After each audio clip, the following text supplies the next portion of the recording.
안녕하세요. 오늘도 사연 튜브를 찾아주셔서 감사합니다.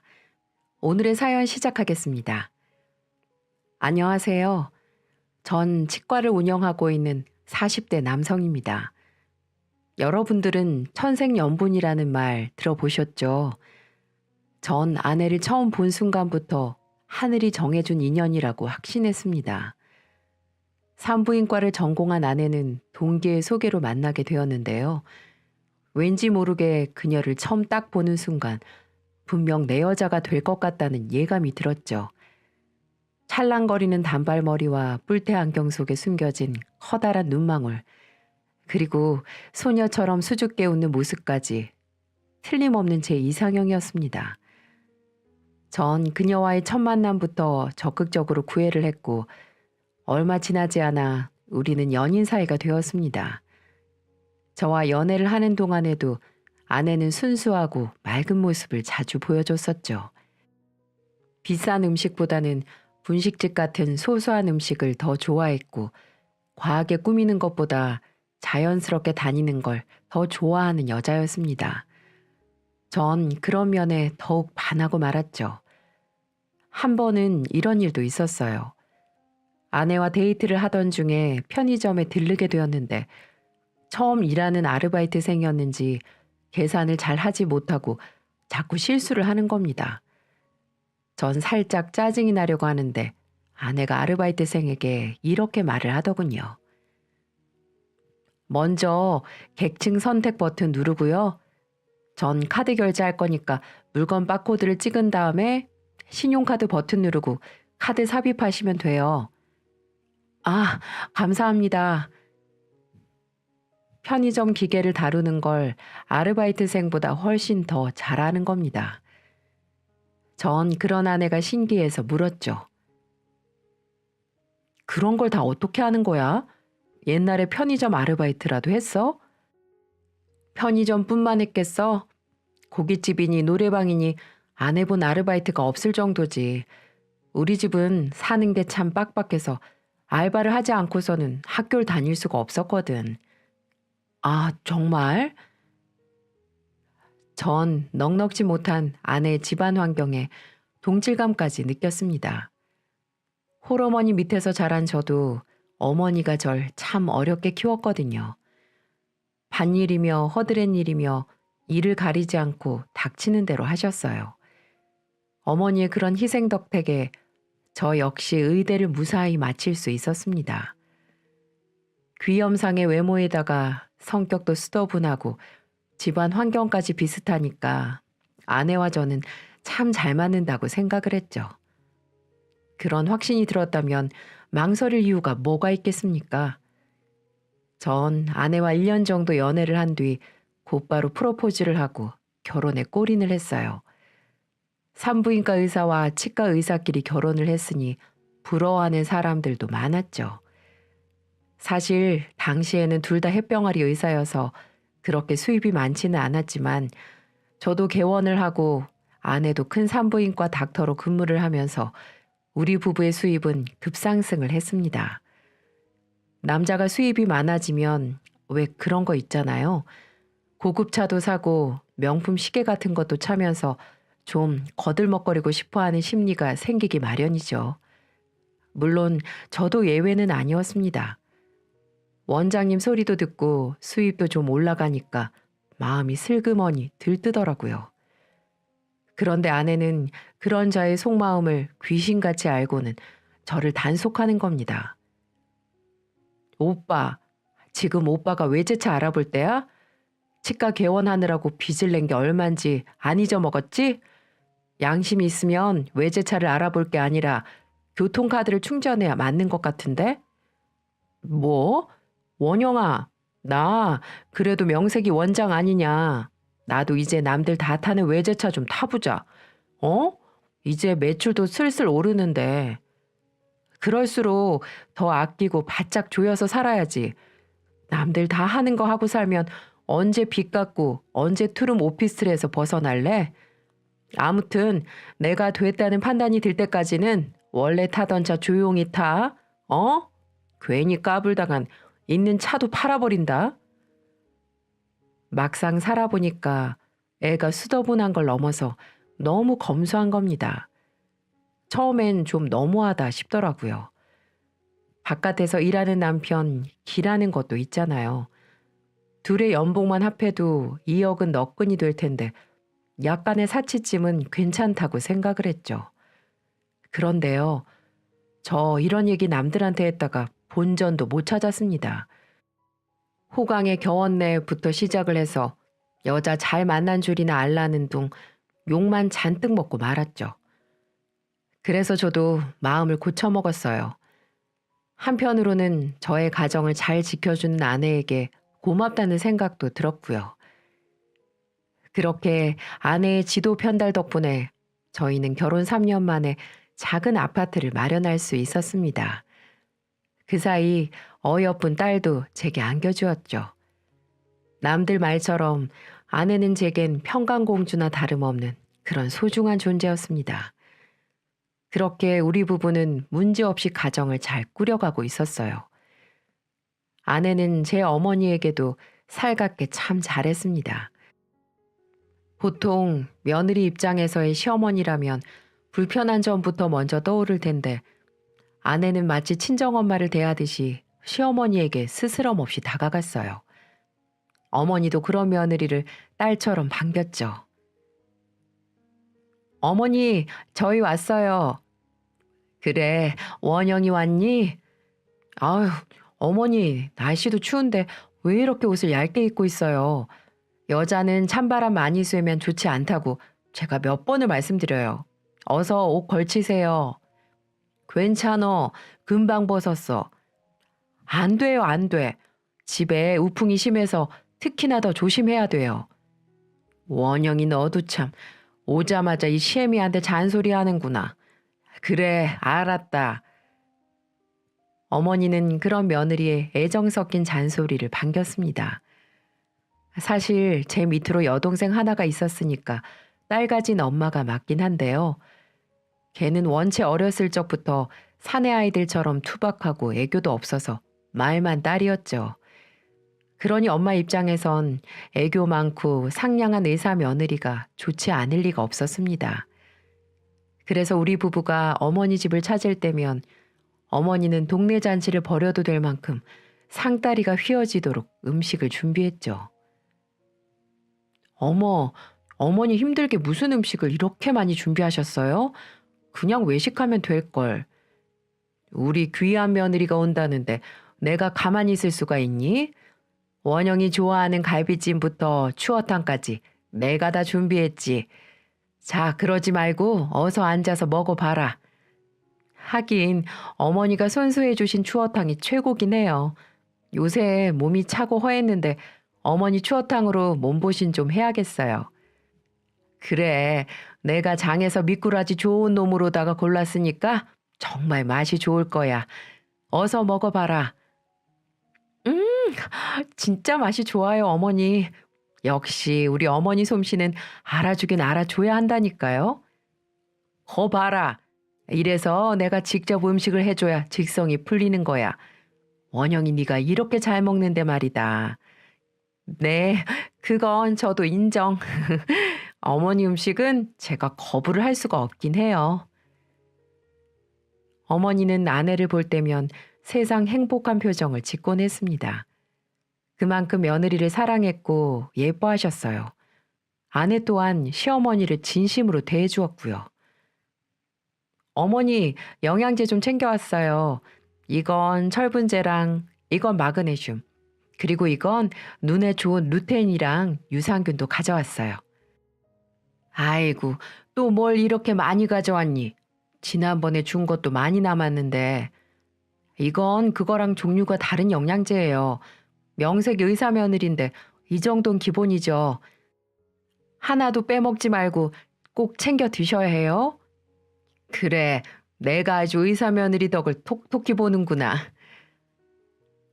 어머니를 잘 챙겨주는 아내가 무척 고마웠죠. 자식인 저도 무심코 지나치는 것들을 세심한 아내가 챙기니까요. 그럴수록 전 아내에게 더 잘해야겠다는 다짐을 하곤 했습니다. 원영아, 이것 좀 봐라. 어머, 그거 진주 반지 아니에요? 그래, 맞아. 내가 너만한 나이 때 시어머니한테서 받은 건데 어떠냐? 빛깔이 참 예쁘지? 네, 색깔이 영롱한 게 정말 예쁜데요. 그렇지. 우리 시어머니가 나한테 이걸 직접 손가락에 끼워주면서 고맙다, 고맙다. 손을 그렇게 쓸어주셨는데 벌써 세월이 이렇게 됐구나. 이제 이 반지를 너한테 주려는데 어떠니? 마음에 드니? 네? 이 귀한 걸 저한테 주신다고요? 정말요? 그럼 나도 시어머니한테 받은 반지니까 이제 며느리한테 물려주는 거지. 너도 나중에 우리 손녀딸이 커서 시집 갈 때쯤 이 반지를 물려주렴. 우와, 감사합니다. 어머니, 진짜 예뻐요. 어머니가 할머니에게 받은 반지를 아내에게 물려줬다는 건 그만큼 아내를 귀하게 여기고 있다는 의미였어요. 그런 두 사람의 관계가 너무 돈독해서 절대 깨지지 않을 것만 같았죠. 똑부러지게 살림도 잘하고 시어머니를 친엄마처럼 살갑게 챙긴 우리 아내는 지나가는 사람을 붙잡고 물어봐도 100점짜리 아내라는 대답을 들을 겁니다. 다른 거 다 떠나서 제가 결혼 하나만큼은 확실히 잘한 거라고 생각했죠. 그런데요, 그런 아내가 조금씩 달라지기 시작한 건 결혼 8년 차쯤 접어들었을 무렵이었어요. 그 정도 결혼 생활을 하면 익숙해져서 다들 그렇다고요? 아니요. 제가 아내에게서 감지한 이상 징후들은 익숙함과는 결이 좀 다릅니다. 뭐랄까요? 사람 자체가 달라졌다고나 할까요? 그 전까지는 아무 문제가 없었어요. 하지만 옛말에 착한 사람이 한번 돌변하면 걷잡을 수 없다는 말이 피부로 느껴질 만큼 엄청난 사건들을 겪게 되었죠. 피해 전쟁이라는 수식어가 어울릴 듯 싶습니다. 여보, 다음 주에 엄마한테 내려갈 건데 시간 괜찮지? 어? 갑자기 거긴 왜 내려가는데? 무슨 일 있어? 갑자기라니 엄마 생신이라고 말했잖아. 아, 맞다. 그랬지. 당신이 웬일이야? 엄마 생신도 다 있고. 아, 내가 요새 병원이 너무 바빠서 정신이 좀 없네. 그런데 어쩌지? 다음 주에 나 스케줄이 꽉 차 있는데 이번엔 오빠 혼자 내려가라. 내가 어머니한테는 전화 따로 드릴게. 그래? 그럼 어쩔 수 없지 뭐. 이해하지 못하는 건 아니지만 내심 섭섭했습니다. 한 번도 그런 걸 잊는 아내가 아니니까 더 그랬죠. 그건 저희 어머니도 마찬가지였어요. 어? 원영이가 또 못 내려왔어? 아유, 병원이 너무 바쁜 거 아니니? 며느리 얼굴 본 지가 1년이 다 돼가는데 오늘도 못 보게 생겼구나. 네, 엄마, 그렇게 됐어요. 요새 출산이 임박한 산모들이 많은가 봐요. 일 때문에 그런 거니까 엄마가 이해해요. 그거야 당연히 이해하지. 내가 그 정도도 이해 못하는 시애미처럼 보이니?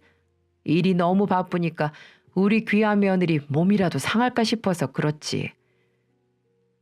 말씀은 그렇게 하시지만 며느리 얼굴 한번 보고 싶은 마음을 왜 모르겠습니까? 나중에 아내가 좀 한가해지면 들러야겠다고 생각을 했죠. 그런데 아내의 반응이 좀 심드렁 하더라고요. 여보, 이것 좀 봐. 엄마가 당신 좋아하는 음식 잔뜩 싸줬어. 그래. 몸도 안 좋으신 양반이 뭘 이렇게 싸서 보냈대. 어차피 다 먹지도 못할 거. 다 우리 잘 챙겨 먹으라고 싸주신 거지. 이건 조개젓이고 이건 추어탕이야. 어때? 엄청 맛있겠지? 어서 먹어봐. 아, 됐어. 난 나중에 먹을래. 요즘 입맛이 없어서. 오빠나 먹어. 난 집에서 잔뜩 먹고 왔지. 왜? 당신 추어탕 좋아하잖아. 그러지 말고 한술 떠봐. 아이, 참, 됐다니까. 저리 치워. 냄새나. 뭐? 아내의 뜻밖의 반응에 정말 당황스러웠습니다. 어머니가 만들어준 추어탕이라면 자다가도 벌떡 일어나는 아내인데요. 갑자기 세상에서 제일 싫어하는 음식을 보는 것처럼 손사래를 치더라고요. 아니, 갑자기 왜 그래? 엄마 음식이라면 다 좋아했잖아. 임신한 것도 아닌데 이상하네. 오빠도 산부인과 의사 한번 해봐. 하루 종일 산모랑 부대끼면 입덧도 없는다니까? 전 아내가 일에 너무 치여서 힘이 드나 보다 싶었죠. 사실 아내가 일하는 걸 보면 그럴 법도 했습니다. 유독 주말 근무도 많았고 응급도 잦았죠. 아내가 저보고 가끔 산부인과의 고충을 치과는 모른다고 말하곤 했는데 정말 그때는 아내가 무척 바빠 보였습니다. 그래도 여유가 좀 생기고 시간이 지나면 나아질 거라고 생각했어요. 그런데 아내의 태도가 제 생각과는 점점 더 다른 방향으로 흘러가더라고요. 오빠, 오늘부터 우리 각방 쓰자. 오빠가 건너방에서 자. 뭐? 갑자기 각방을 쓰자니 그게 무슨 소리야? 하도 코를 골아서 내가 잠을 잘 못 자서 그래. 일도 힘들어 죽겠는데 잠이라도 잘 자야 될 거 아니야. 그러니까 그렇게 해. 내가 그런 게 하루 이틀도 아닌데 새삼스럽게 왜 그래? 그렇다고 각방 쓰자고 하면 좀 그렇지 않냐? 하루 이틀이 아니니까 그러는 거야. 아무튼 난 잠을 꼭 자야겠으니까 당분간이라도 방 따로 써. 좀 황당했어요. 결혼한 지 8년이 넘었는데 이제 와서 코를 곤다고 타박을 하니까요. 생각해보니 아내와의 잠자리도 언제적인지 모르겠습니다. 자꾸만 저를 어느 순간부터 피하기 시작했으니까요. 그것도 모자라 이제는 각방을 쓰게 생겼으니 저도 나름 심각해질 수밖에 없었어요. 아무리 일도 좋다지만 이러다간 꼼짝없이 아내를 빼앗기게 생겼습니다. 저는 아내에게 관심을 가지고 좀 들여다봐야겠다고 생각했죠. 그래서 예민한 아내의 신경을 최대한 건들지 않으려고 노력을 했고요. 애를 돌보는 일과 가사 일에도 제가 좀 더 신경을 썼죠. 여자가 스트레스를 받고 예민할 땐 남자가 넓은 마음으로 이해해주는 포용력도 필요하다고 생각을 했습니다. 일부러 시간까지 빼서 아내가 근무하는 병원에 찾아갔습니다. 당직 근무를 서는 아내를 위해 아내가 좋아하는 케이크와 커피를 사들고 갔죠. 가끔 이렇게 작은 이벤트를 해주면 아내의 기분도 나아질 테니까요. 실례합니다. 경원영 선생님을 찾아왔는데요. 경원영 선생님 지금 휴가 중이신데요? 네? 그럴 리가 없을 텐데 다시 한번 확인해 주시겠어요? 네, 맞습니다. 이틀째 휴가 중이세요. 이게 무슨 소리입니까?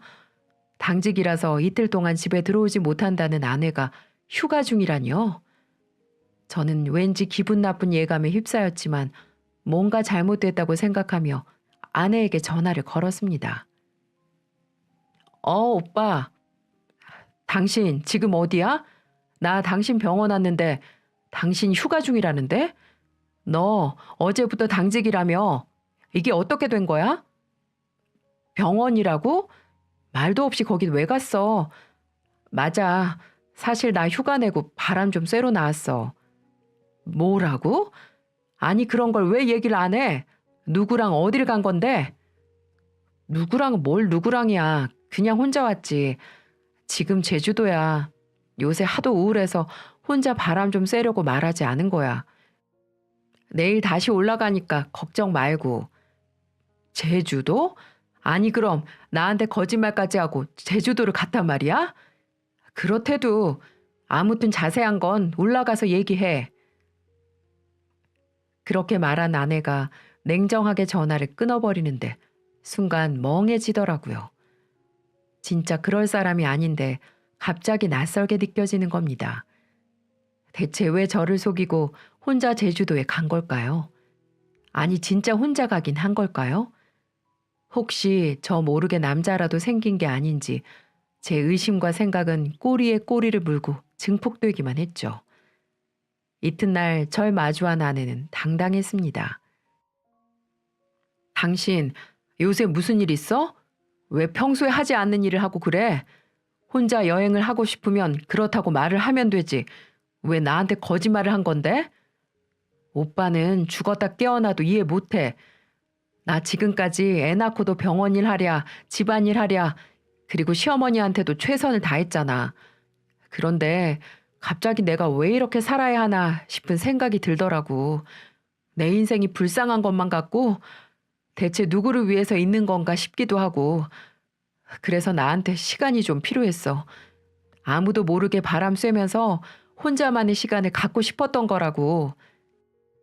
여보, 우리 부부 아니야? 그렇게 마음이 힘들었다면 서로 풀어나가는 거지. 왜 이런 식으로 사람을 오해하게끔 만들어? 당신, 우리 애 낳고도 일 열심히 한 건 누구보다 내가 더 잘 알잖아. 이번 한 번은 그냥 넘어갈 거니까 앞으로 이런 식으로 사람 우습게 만들지 말아줘. 제가 그렇게 단단히 말을 하자 아내는 제 앞에서 울어버리더군요. 아내가 울먹이면서 그렇게 말하는데 왠지 가슴 한쪽이 아려오더라고요. 그동안 씩씩하고 밝았던 아내가 많이 힘들었구나. 내가 그런 부분을 조금도 이해하지 못했다는 죄책감에 많이 아팠습니다. 그런 줄도 모르고 아내를 의심만 했으니 전 빵점짜리 남편이 분명했습니다. 그랬구나. 정말 미안해 원영아. 너도 많이 힘들었을 텐데 미처 거기까지 생각하지 못했어. 내가 더 잘할게. 미안해. 아내에게 진심으로 미안했어요. 사실 아내도 꿈 많고 하고 싶은 일도 많았을 텐데 결혼과 일 그리고 육아까지 전부 다 해내느라 모두 포기하고 살잖아요. 아내의 우울한 기분이 충분히 이해가 됐습니다. 그 사건이 있은 후 전 아내에게 더 충실하기 위해서 노력을 했습니다. 그리고 힘겨워하는 아내에게 휴직을 권했어요. 좀 쉬는 것도 괜찮을 것 같아. 그동안 당신 진짜 열심히 달려왔잖아. 이제 치과 운영도 제법 잘 되고 나 혼자 벌어도 아무 문제 없을 테니까 걱정하지 말고 쉬자. 어? 안 돼. 지금 우리가 쉴 때야? 빚도 갚아야 하고 애한테 들어가야 하는 돈도 점점 늘게 될 텐데. 그리고 치과 매출도 언제 어떻게 될지 아무도 모르는 거잖아. 그러니까 한 사람이라도 돈을 더 벌어야지. 난 괜찮으니까 아무 걱정 마. 가끔 답답할 때마다 바람 한 번씩 쐬고 오면 괜찮아지니까 오빠가 그 정도만 이해해 주면 돼. 아내는 절대 일을 그만둘 수 없다고 고집을 부렸죠. 하나하나 다 맞는 말이긴 한데 아내가 너무 버거워하니까 문제인 거죠. 그래도 아내의 고집을 꺾을 수는 없었습니다. 전 우선 간혹 바람을 쐬러 가는 것만 허락해달라는 아내의 말을 받아들이는 선에서 양보를 하기로 했죠. 그렇게 일단락을 하고 우리 부부는 다시 일상으로 돌아갔지만 아내는 크게 달라지는 모습이 보이지 않았어요. 필요한 말이 끝나면 대화가 이어지지 않았고 저를 보는 눈빛이나 표정도 아무 감정 없이 무미건조하기만 했죠. 그러다 불쑥 하루 이틀 바다에 다녀온다며 바깥으로 나돌기만 했고요. 예전에 제가 알던 아내는 좀처럼 돌아올 기미가 보이지 않았습니다. 딸아이를 대하는 기색도 별다를 바가 없었고요. 그런 아내에 대한 저의 근심은 날이 갈수록 깊어지기만 했습니다. 그런데 정말 예상하지 못한 문제가 터지더군요. 아내 때문에 정신이 팔려있는 저에게 청천벽력 같은 소식이 전해진 겁니다. 어머니가 건강검진을 했는데 만성골수성 백혈병이라는 병에 걸렸다는 거예요. 비정상적인 백혈구가 급증하는 병인데 치료가 불가능한 질병은 아니지만 나이가 많은 어머니에겐 치명적일 수 있었죠. 안 좋은 일은 한꺼번에 닥친다고 했던가요? 살가운 며느리만 기다리던 어머니가 언제 돌아가실지도 모르는 병에 걸렸다고 생각하니 마음이 참 참담하더라고요. 제가 어머니를 모시고 정신없이 병원을 다니는 동안에도 아내는 큰 감흥이 없어 보였습니다. 어머니가 찬바람이라도 쐬면 기겁을 했던 아내였는데 이젠 시어머니가 암에 걸렸다는데도 형식적인 반응뿐이었죠. 여보, 어머니가 백혈병에 걸리셨다네. 울면서 전화 오시는데 어머님한테 내일 같이 다녀오자. 지금 많이 힘드신가 봐. 에휴, 그 나이 정도 되면 암이라든가 백혈병 걸리신 분들 많아. 당신도 알잖아. 왜 이렇게 유난을 떨어? 갔다 오려면 당신 혼자 갔다 오던가. 나 내일 친구랑 백화점 쇼핑하기로 해서 바빠. 뭐? 지금 당신 시어머니가 갑작스럽게 백혈병에 걸려 힘들어 하시는데 고작 쇼핑한다고 안 가보겠다고? 당신 해도 너무한 거 아니야? 고작 그깟 쇼핑이 우리 어머니보다 더 중요하다는 거냐고? 또 무슨 말을 그렇게 해? 진짜 이상한 여자 만드는데 재주 있다니까. 암튼 당신 먼저 갔다 와. 시간 내서 나도 조만간 들릴 테니까. 변해도 어떻게 이렇게 변해버린 걸까요? 그런 아내에게 섭섭한 마음이 들었지만 우선은 어머니의 치료가 먼저였어요. 어머니는 급하게 항암 치료를 받으며 예후를 지켜보기로 결정했습니다. 하지만 어머니의 병세는 점점 안 좋아지기 시작했어요. 혼자 식사도 제대로 하지 못할 만큼 힘들어 하셨죠. 그러고 나니까 언제 돌아가실지도 모르는 아픈 어머니를 혼자 내버려 둘 수가 없겠더라고요. 전 당분간만이라도 어머니를 모시면서 살고 싶다는 생각이 들었습니다. 어머니도 딸 같은 며느리를 무척 그리워하기도 했고 그렇게 예뻐하는 손녀딸이랑 함께 지내는 것이 제가 해드릴 수 있는 마지막 효도가 아닐까 싶었습니다. 그래서 고민 끝에 아내에게 그 말을 꺼냈죠. 여보, 엄마가 저렇게 아프신데 당분간이라도 함께 모시고 살면 어떨까? 엄마 아무래도 혼자 저렇게 지내시게 하는 건 걱정돼서 안 되겠어. 뭐? 오빠 미쳤어? 아픈 사람은 병원에다 모셔야지. 왜 우리 집에 모셔? 보고 싶어 하시면 영상통화하면 되지. 그리고 나이 많은 할머니가 집에 들어오면 도우미 아주머니가 퍽도 좋아하겠다. 난 반대야. 당신이 병원 근처에다 집 하나 얻어주던지 내가 이 나이 먹고 병간호해야 되겠어? 당신 무슨 말을 그렇게 심하게 해? 내 말은 그런 뜻이 아니잖아. 됐어. 병원에서 환자 보는 것도 지겨워 죽겠는데 내가 집에서까지 병자를 봐야 돼? 왜 오빠 엄마를 내가 책임져야 하는 건데? 오빠가 책임지지 못하겠으면 요양병원에 갖다 버리던가. 뭐라고? 너 말 다 했어? 아, 금방은 내가 말 실수한 거 인정. 그냥 좋은 시설에 모시자 이거지. 그날 처음으로 아내와 심하게 싸웠습니다. 시어머니를 나 몰라라 하는 모습을 보며 너무 화가 났어요. 시어머니를 갖다 버리라니요. 어떻게 뚫린 입이라고 그런 막말을 하는 걸까요?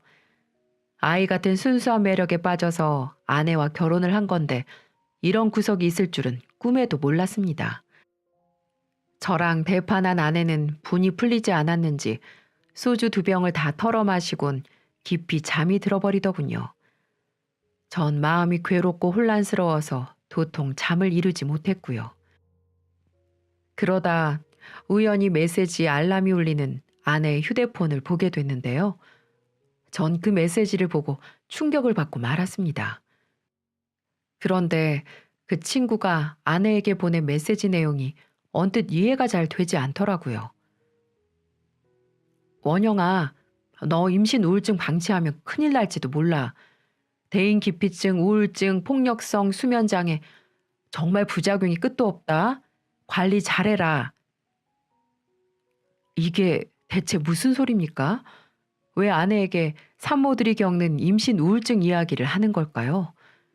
전 처음에는 뭔가 잘못 보낸 메시지라고 생각했어요. 그런데 가만히 생각해 보니까 뭔가 이상한 겁니다. 지금까지 아내의 행동은 확실히 이해하기 어려운 점이 많았어요. 이 문자의 의미를 저는 꼭 알아야만 했어요. 여기서 그냥 넘어가면 평생 후회할 것만 같았습니다. 그래서 다음날 곧바로 인터넷을 검색해 흥신소에 의뢰를 하게 되었죠. 일주일만 시간 주면 무슨 증거든 잡아준다고 호언장담을 하더군요. 그래서 선수금을 먼저 주고 의뢰를 하게 되었죠. 그리고 일주일 뒤 저는 경악할 사진들과 영상들을 보게 되었습니다. 아내가 어떤 남자와 숙박업소에 들어가는 사진, 안고 있는 사진, 데이트하는 사진, 스킨십하는 증거들을 보게 되었어요. 정말 분노가 차올랐습니다. 지금까지 아내가 저와 어머니에게 모질게 했던 이유는 바로 아내에게 상간남이 있어서 그랬다는 게 명백히 밝혀지게 되었죠.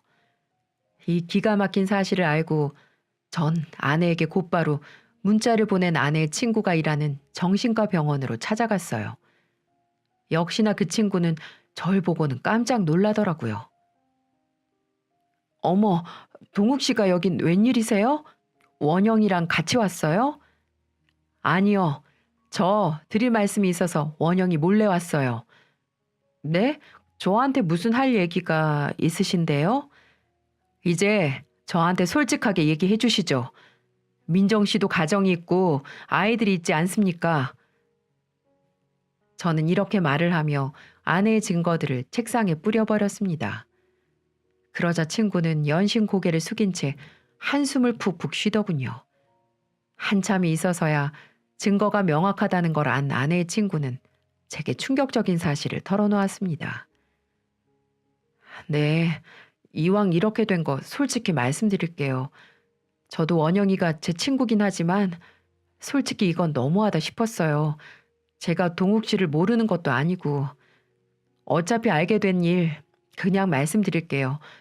사실 원영이 걔 중학교 첫사랑과 만나고 있어요. 그리고 지금 그 남자 애를 임신 중이고요. 뭐라고요? 첫사랑이요? 네, 그 남자가 자기 아내와 함께 원영이 일하는 산부인과에 왔었나 보더라고요. 그 남자 아내는 임신한 상태여서 산부인과에 갔던 거고요. 근데 그때 그 여자 담당 의사가 원영이었나 봐요. 그래서 그때 둘이 20년 만에 만나게 되었던 거죠. 바로 그때부터였어요. 몰래 연애하고 바람피기 시작한 게. 아내는 오래전부터 저 몰래 외도를 하고 있었다고 말을 해줬어요. 그 상대방이 중학교 때 사귀었던 남자였다는데요. 우연찮게 아내가 근무하는 산부인과에 온 산모의 남편이 바로 그 사람이었다는 겁니다. 그러니까 아내는 임신한 아내를 둔 유부남과 바람이 났고 아무도 모르게 미래를 즐기고 있었던 것이었죠. 그것도 모자라 그 남자의 아이까지 가졌다는 대목에서는 전 말 그대로 뒷목을 잡고 쓰러질 뻔했습니다. 이런 말 어떻게 들릴지 모르겠지만 원영이도 임신까지는 생각지도 못했나 봐요. 그건 확실해요. 그동안 저한테 계속 고민을 털어놨으니까요. 제가 예전부터 관계를 정리하라고 그렇게 얘기를 했는데도 말을 듣지 않더니만 결국 이 사태까지 와버렸네요. 그제야 아내의 이상한 행동이 납득이 됐습니다. 가족과 저에게 차갑게 굴던 그 모습이 모두 남자 때문이었다는데 정말 온몸이 덜덜 떨린 만큼 배신감이 느껴지더라고요. 툭하면 바람을 쐬러 다녀온다던 그 말도 바람을 피는 남자와 함께 시간을 보내기 위해서였겠죠. 거기에다 그 자식의 아이까지 가졌다니 이 여자가 미쳤어도 단단히 미친 게 틀림없었습니다. 전 겨우 감정을 다스리곤 아내 친구에게 부탁했습니다. 솔직히 말해줘서 고마워요. 이제 제가 알아서 할게요. 원영이한테는 그냥 모른 척 해줘요. 네, 알겠어요. 그렇게 할게요. 부디 마무리 잘 되길 바랄게요. 좀처럼 제 마음에 진정이 안 되더라고요. 그렇게 순수하고 착했던 아내가 아무도 모르게 바람을 폈다는 사실이 놀라웠고 남자 하나 때문에 사람이 이렇게 변할 수도 있다는데 또 한 번 놀랐습니다. 전 이 일을 어떻게 해야 할지 한참을 고민했습니다. 그런 아내와 정상적인 부부관계를 지속한다는 건 당연히 불가능했고 솔직히 말해서 도저히 억울해서 좋게 헤어지는 것도 싫었습니다. 속된 말로 쿨하게 보내주지 못해서 미안하지만 그동안 아내 때문에 속 끓인 일을 생각하면 도저히 그럴 수가 없었죠. 어떻게든 복수를 해야 조금이나마 속이 편할 것 같았어요. 증거들을 눈으로 다시 직접 보는데 정말 피가 거꾸로 솟는 것만 같았습니다. 그래도 이럴수록 감정에 휘둘리지 말고 냉정해야 했습니다. 또 아내와 상간남을 상대로 한 위자료 소송도 준비를 해야 했고요. 아내와 바람을 핀 그 남자는 공공기관에서 근무하는 행정직 공무원이더라고요. 그놈도 자신의 아내 몰래 유부녀와 바람을 피고 있는 아주 나쁜 놈이었습니다. 그렇게 모든 준비를 마친 후 저는 아무것도 모르는 아내와 단둘이 만나서 단판을 짓기로 했습니다.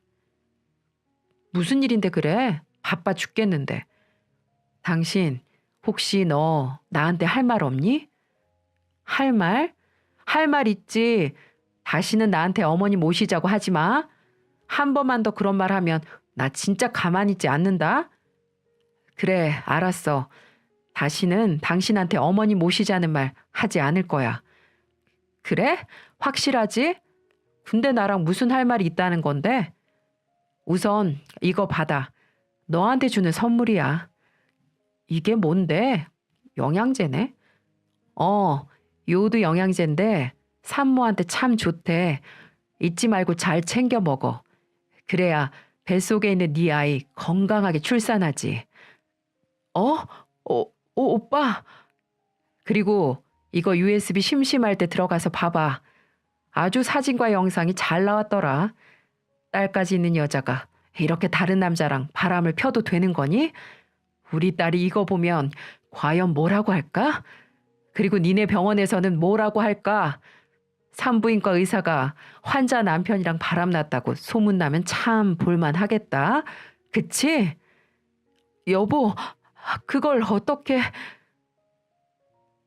제가 비웃으면서 말을 하니까 아내의 안색이 새하얗게 질리더군요. 제 입에서 그런 말이 나올 줄은 꿈에도 몰랐었나 봅니다. 전 최대한 감정을 추스르면서 태연하게 말을 이어갔어요. 네가 남자가 생긴 줄도 모르고 깜빡 속았지 뭐야? 난 그것도 모르고 너한테 무슨 일이라도 생긴 줄 알았지. 차라리 나한테 털어놓지 그랬어. 그랬으면 정말 미련 없이 헤어져 줬을 텐데. 바람 피느라 가정 버리고 우리 엄마까지 그렇게 무시를 했다고 생각하니 내가 도저히 용서를 못하겠네. 아마 단단히 각오해야 될 거야. 어떻게 하려고? 그냥 이혼해주면 되잖아. 너 뱃속에 아이도 있다면서 아주 뻔뻔하구나. 그래, 당연히 이혼해야지. 하지만 그냥은 못 해주지. 난 네가 꼭 밑바닥까지 떨어지는 걸 봐야 속이 편할 것 같단 말이야. 오빠, 잠깐만 진정하고 내 말 좀 들어봐. 나도 일이 이렇게 크게 될 줄 몰랐어. 그냥 좋은 마음으로 만난 건데 내가 술 먹고 정신이 나갔었나 봐. 오빠, 나도 되돌릴 수 있다면 되돌리고 싶어. 아니, 그 말은 도저히 믿어지지가 않는데? 네 증거 사진들 보니까 아주 좋아 환장을 하던데 뭘. 아무리 그래도 뒷조사까지 하는 건 너무한 거 아니야? 네 입에서 너무하다는 말이 나온다는 게 더 신기한데? 아무튼 너도 준비하는 게 좋을 거야. 곧 변호사한테 연락할 거니까 그런 줄 알고. 오빠! 부글부글 끓는 마음을 정말 어금니 꽉 깨물고 참았습니다. 저 잘난 얼굴에다가 찬물이라도 콱 붓고 싶었지만 제가 이성을 잃으면 모든 게 산산조각 날 것 같아서 참으려고 무지 애를 썼던 것 같네요. 그래도 최대한 냉정을 잃지 않고 할 말은 다 한 것 같습니다. 그리고 이혼 소송과 손해배상 청구 소송과는 별개로 제 나름대로의 복수도 시작했죠. 아내가 다니는 병원 홈페이지에다가 아내의 외도 사건을 소상하게 올린 후 어떻게 담당 의사가 산모의 남편과 바람을 필 수가 있냐, 병원 책임도 분명히 있다는 내용으로 글을 올려버렸습니다. 그리고 그 지역의 커뮤니티에도 이 일을 알리고 공론화시켜버렸죠. 모 병원 산부인과 여의사가 환자 남편과 바람 펴서 두 가정이 파탄났다고 말이죠. 당연히 아내가 근무하던 산부인과 병원이 비난에 휩싸이게 된 건 당연했습니다. 소문이 일파만파 퍼지자 아내의 병원은 난리가 난 모양이었어요. 절대 있을 수 없는 일이 병원에서 벌어져 버렸으니 화들짝 놀란 것이겠죠. 그리고 병원에선 곧바로 아내를 해고해 버리더라고요. 규모가 큰 병원이니 일개 의사의 일탈을 좌시하지 않는 겁니다. 병원의 이미지나 매출 영향을 경계했기 때문에 신속한 대응에 나선 것이죠. 그리고 따로 구상권 청구가 들어갔다고 했어요. 병원 이미지가 안 좋아진 만큼의 보상을 따로 청구한 것이었죠. 이제 아내는 모든 걸 잃게 될 상황에 처해버린 거였어요. 직업도 재산도 명예도 말이죠. 한순간의 잘못된 판단으로 인해 돌아올 수 없는 강을 건너고 만 것이죠. 자업자득이라는 말이 있듯이 앞으로 아내녀는 이 험한 세상에서 낙오자가 되고 말 겁니다. 그리고 아내의 상간남에게도 똑같은 방법을 썼습니다. 그놈이 근무를 하고 있는 공공기관에 공정한 공무원이 비도덕적인 일을 저지르고도 버젓하게 공무를 보는 게 말도 안 된다며 항의성 민원을 넣었습니다.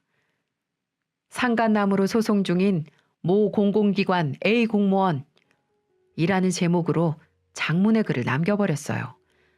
마찬가지로 상간남이 근무한 직장에서도 난리가 났고 그놈은 직장에서 대기 발령 조치를 받았고 바람을 피웠다는 사실도 본인 아내에게 걸리는 바람에 이혼 소송을 당했다고 하더군요. 더 웃긴 건 뭔 줄 아시나요? 그 상간남은 앞으로 아이 키울 자신이 없다며 문자만 남기고 도망갔다는 거였어요. 한순간에 혼자가 돼버린 아내는 혼자 아이를 키울 수 없어 스스로 뱃속의 아이에게 잘못된 선택을 할 수밖에 없었고 지금은 어디 지방에서 힘든 인생살이를 하고 있다고 했습니다. 한순간에 남편 잃고 딸 자식 잃고 모든 걸 잃은 아내는 철저히 외톨이가 돼버린 거였어요. 조금도 불쌍하지 않았습니다. 아직도 아내년이 다른 남자와 한 침대에서 있었다는 것만 생각해도 죽을 것처럼 아프니까요. 제가 아픈 만큼 그녀는 당해도 쌉니다. 제 딸과 저에게 씻을 수 없는 상처를 주었으니까요. 결국 저는 이혼 소송을 통해 거의 모든 걸 가져올 수 있었어요. 양육권도 마찬가지고요. 저는 앞으로 전 아내가 힘들다 뭐다 해도 딸아이의 양육비까지 톡톡히 받아낼 생각입니다. 한 번은 연락 와서 다시 기회를 달라고 뻔뻔하게 연락이 오더군요. 염치도 없나 봅니다. 심지어는 집으로도 찾아왔어요. 그래서 더는 그런 꼴 보고 싶지 않아 딸을 데리고 이사를 가버렸습니다. 똥이 더러워서 피하지 무서워서 피하나요? 저는 그런 아내를 똥으로 생각하고 앞으로도 철저히 외면할 생각입니다. 지금은 투병 중인 어머니를 모셔와서 함께 살고 있어요. 몸은 아직 힘드시지만 손녀딸 보는 재미로 어떻게든 힘을 내보려고 노력하고 계세요. 우리 딸도 그런 할머니를 무척 따르고 사랑한다고 매일같이 말하면서 안아드리고 있고요. 그래서 지금은 많이 상처가 치유가 됐습니다. 시간이 약이라는 말이 있듯이 어느 정도 시간이 지나니까 이 넓은 세상이 다시 보이기 시작하더군요. 그걸 보면서 앞으로 제 인생 다시 멋지게 살아볼 생각입니다. 그리고 사람 보는 눈도 키워야겠죠. 앞으로 다시는 이런 사연 올리지 않도록 열심히 살겠습니다. 이걸 보시는 구독자분들도 항상 좋은 일만 있으시길 바라고 응원하겠습니다. 여러분들도 저희 어머니가 빨리 완치되시고 저와 우리 딸이 행복하게 살 수 있도록 따뜻한 응원 부탁드립니다. 모두들 건강하세요.